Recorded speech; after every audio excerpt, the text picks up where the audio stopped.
I'm Bradley Hulls, and I'm from Fresno, California. And you kind of already answered it, but I was going to ask what your thought was on having teachers and school staff be allowed to have concealed carry.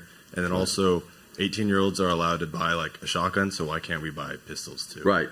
Well, those are both good answers, or good questions. A quick answer on what you're saying on the first one, since we already addressed it. West Virginia is about to become, I believe, the 13th state to allow teachers and staff to be armed. What you need to do, just like I told you on the Second Amendment, because you got to know these things, and then they can't shame you into silence. When you get home from this meeting, do a Google or Yahoo search or whatever you do, and look up how many times an armed teacher has hurt a student.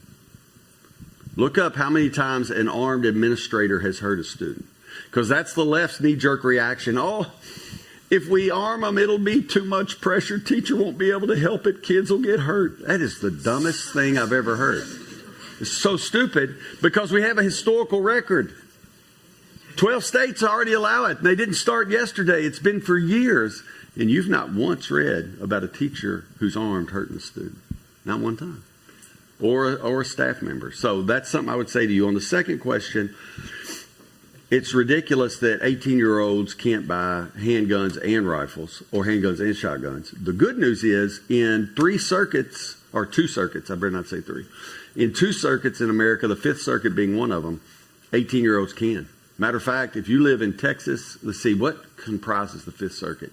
Texas, Louisiana, I can't remember if Arkansas is in that, and I can't remember if Mississippi's in that one, but I know Texas and Louisiana for sure are in the 5th Circuit.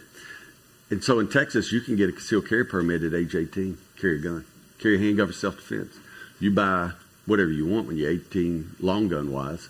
And that's how it should be everywhere.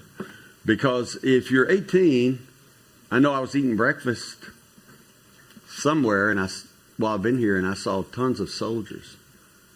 I could tell some of them were young. Some of them, I didn't even think they were out of high school.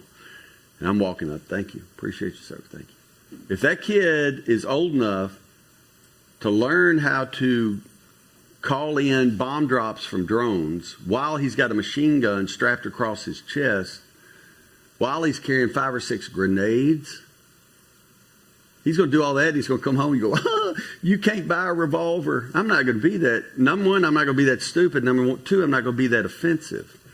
He's a free man fighting for our freedom, or a free woman. I saw some women too fighting for our freedom. So when you're 18, if that's the age that we are exercising that right, then you should be able to exercise that right. Why arbitrarily do we add 3 more years? Oh, no, you got to be 21. I just don't agree with that. So I think if you're free, you're free.